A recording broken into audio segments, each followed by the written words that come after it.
में जो रेजिडेंट हैं उनका डेवलपमेंट काम रोड इत्यादि में जो कर चुके हैं उसको फाइनल टच देना और बहुत अच्छे क्वालिटी का बनाना। वो हॉट समर का टाइम भी होता है ये काम करने का, कारपेटिंग का, तो उनको एक डिक्लेयर करना था कि आपका काम 3 महीने में पूरा होगा। और जो उनके हमारे रेजिडेंट की शिकायत थी कि जो गड्ढे हैं उसको वो 7 डेज में हो जाएंगे। दूसरा, सुरक्षा के लिए बाउंड्री वॉल बनना, उसमें जो बाधाएं हैं वो दूर हो। तीसरा, हम यहाँ के इंडस्ट्रियल वर्कर और सीनियर रेजिडेंट के लिए स्टूडियो अपार्टमेंट बनाने के लिए उसकी भूमि पूजा आज की है और बहुत शीघ्र उसको लॉन्च किया जाएगा। तो बेसिकली इसी 3 चीज के लिए हम पत्रकार बंधुओं को ये बताना चाह रहे थे। लेकिन जो सबसे बड़ी चीज बताना चाह रहे थे कि जो हमने जुलाई में कमिटमेंट किया था कि जिनके घर एक लंबे समय से नहीं बने हैं वो हम 1 साल में बना देंगे। वो घर आप लोग फोटोग्राफ से ले भी सकते हैं, बहुत अच्छी क्वालिटी के बनाए हैं। और जिनको अपने फ्लैट नहीं चाहिए और रिफंड में इच्छुक हैं उनके निरंतर रिफंड हो रहे हैं और अक्टूबर तक रिफंड पूरा हो जाएगा। इसके अलावा जो हमारे गवर्नमेंट के ड्यूज से तहसील के थ्रू उसका भुगतान हम 4 करोड़ रुपए से ऊपर कर चुके हैं और निरंतर करते जा रहे हैं। बैंक का यहाँ लोन था, बैंक को हमने पूरी तरीके से लोन पेमेंट कर दिया। बल्कि हम ये कह सकते हैं कि शायद हम बहुत रेयर रियल एस्टेट कंपनीज में आते हैं जिनके ऊपर कभी 13 बैंकों का लोन था और अब सभी बैंक लोन का भुगतान हमने इस मार्च में आके अंतिम बैंक को करने के बाद सबका कर दिया है। तो ये हमारा एक बड़ा अचीवमेंट है कि हमारे ऊपर किसी तरह के बैंक का डेट नहीं है। तो ये आप लोगों से शेयर करना था और ये हमारे लिए एक बड़ी बात भी है कि हमने सारे बैंक को उनका डेट क्लियर किया। तो अगर आप लोग सोचेंगे कि कितने बिल्डर कर पाए हैं तो आपको लगेगा कि एक बड़ी न्यूज है। बाकी इस परियोजना को अंतर्राष्ट्रीय स्तर का बनाने का कमिटमेंट किया था, वो हम आप लोगों को हर 3 महीने के अंतराल पर दिखाते रहेंगे कि हमारा विकास किस तरह से चल रहा है, जिससे आप इसे कह सकें कि ये अंतर्राष्ट्रीय स्तर का है। तो शीघ्र आपसे मिलते रहेंगे और आपका भरोसा लेते रहेंगे और आपके द्वारा जनता तक पहुंचते रहेंगे।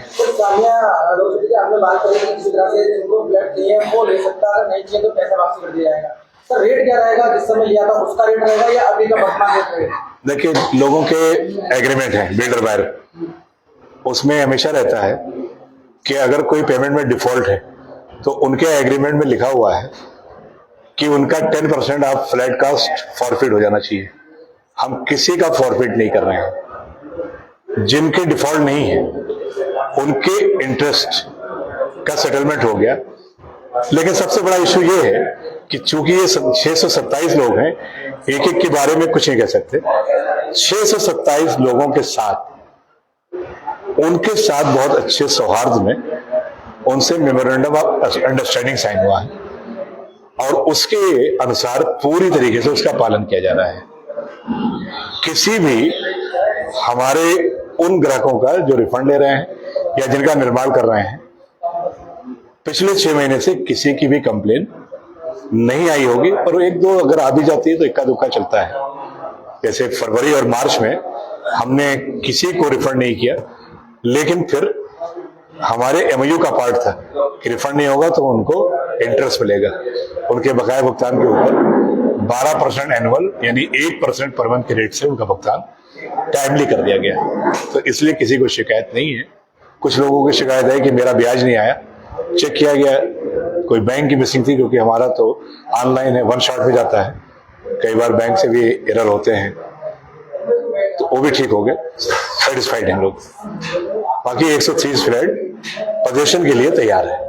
स्वामी हमेशा विवाद बना है, कोई आपने नया बिजनेस चालू करने जा रहा है उसके लिए तो अब तक दोस्त के ज्यादा जो आप बता लेते हैं जिसको मानते नहीं है उनको भरोसा देने के लिए किस तरह आपको नया करेगी?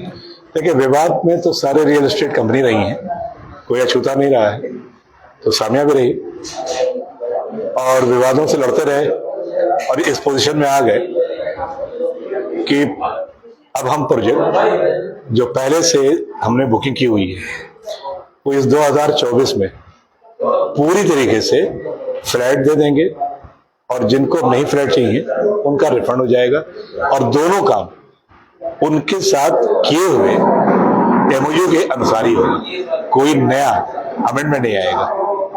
सभी 627 लोगों के साथ हमारा एग्रीमेंट साइन हो चुका है, चाहे रिफंड चाहे फ्लैट। स्वामी हमेशा मेंटेनेंस को विवादों में आता है, मेंटेनेंस का लेकर हो, आपने देखा होगा हमेशा मेंटेनेंस को लेकर कहीं ना कहीं अच्छा अच्छा सवाल है, किस तरह देखा है? अच्छा सवाल है, लोग समझ नहीं पाए। मेंटेनेंस दो तरह की है, थोड़ा सा ये टर्मिनोलॉजी का फर्क है। एक है बिल्डिंग मेंटेनेंस और दूसरी है day to day services maintenance. Building maintenance के लिए हमने लोगों से IFMS लिया, इंटरेस्ट फ्री मेंटेनेंस सिक्योरिटी, और 10 साल का कमिटमेंट था। आज आपके मीडिया के माध्यम से मैं 10 साल को बढ़ा के लाइफ टाइम करता हूं कि बिल्डिंग की मेंटेनेंस IFMS के हेड से हम लाइफ टाइम मेंटेनेंस देंगे, जब तक हम हैं कंप्लीट नहीं होता हम देंगे, उसके बाद RWA देगी। इस तरह का प्रावधान RWA में बना लिया है। लेकिन जो सर्विसेज मेंटेनेंस है, सफाई होनी है, सिक्योरिटी है, पानी है, ये सर्विसेज मेंटेनेंस में वो हमारे रेजिडेंट समझ नहीं सके और RWA स्टेब्लिश बहुत लेट किया, उसका बैंक का अकाउंट और बहुत लेट किया, उसमें हमें भी फंड देना होता है, रेजिडेंट को भी देना होता है, रेजिडेंट का फंड उसमें बिल्कुल नहीं आया और हम इसे अपने फंड से मेंटेन करते हैं। तो जब वन साइडेड लोड है उस फंड पे, तो कई बार कई गलतियां हो जाती हैं या फंड की मजबूरी में हो जाती है। आज मैंने मीटिंग किया है, लोगों को भरोसा दिया है और मैंने कहा 3 महीने तक आप मान लो कि मैं फिर से करता हूं मेंटेन, रोड बनाता हूं, ग्रीन बनाता हूं, लेकिन ये बनाने के बाद अगर RWA इसके सर्विसेज को, इसकी मेंटेनेंस को अडॉप्ट नहीं करेगी हमारे साथ मिलकर, तो हम अकेले कैसे कर सकते हैं? फिर RWA का काम क्या है?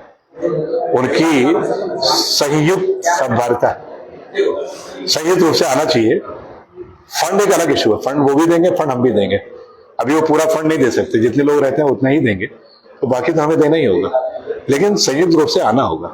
सवाल है कि भूमि पूजन था, उद्घाटन में आपका विरोध हुआ, क्या कहना है? भूमि पूजन का कोई विरोध नहीं है, हमारे प्रोजेक्ट को और बनाने पे कोई विरोध नहीं है। उनका ये था कि जो सड़कें हैं उसको स्मूथ कर दीजिए, वो उनकी बात मानने से पहले ही हम ऑर्डर कर चुके थे यहाँ, क्योंकि रोड पूरी आप लोग देखेंगे 3 महीने बाद देखिएगा नई रोड बन गई।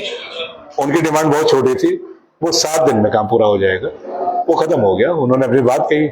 ये तो विरोध वगैरह सब चलता रहता है, डेमोक्रेसी है, अपनी बात कहने का तरीका होता है। कई बार हम भी, हमारे स्टाफ नहीं सुन पाते हैं, टाइमली समाधान नहीं होता है तो विरोध होता है, बट ऐसा कुछ विरोध नहीं है। तो विरोध मतलब एक आवाज है, समाधान करना। 1200 लोग रहते हैं, 30 लोग आए तो हम तो उसको सम्मान करते हैं कि ये 1200 लोगों के व्याप में आए होंगे। ये नहीं कहते हैं ना कि अब 1200 में 1170 नहीं आए, ठीक है, पब्लिक के लिए ही बैठे हुए हैं, पब्लिक का काम करेंगे, कोई दिक्कत नहीं है। सर, सामिया अपनी तरफ लोगों को रुझाने के लिए क्या कुछ करना है? सामिया को अपना निर्माण अच्छा करना है, क्वालिटी अच्छी करनी है, जो पहले से कमिटेड था क्वालिटी उसको इम्प्रूव करना है, और पूरी आशा है कि हम 6 महीने में लोगों का भरोसा ये जीत लेंगे कि ये उत्तराखंड की सबसे बड़ी टाउनशिप है और अंतर्राष्ट्रीय स्तर की है। उसमें कहीं एक भी ऐसी चीज नहीं है जिसके ऊपर मेरा कॉन्फिडेंस वीक हो। 100% कॉन्फिडेंट है हम सभी लोग कि ऐसा कर लेंगे।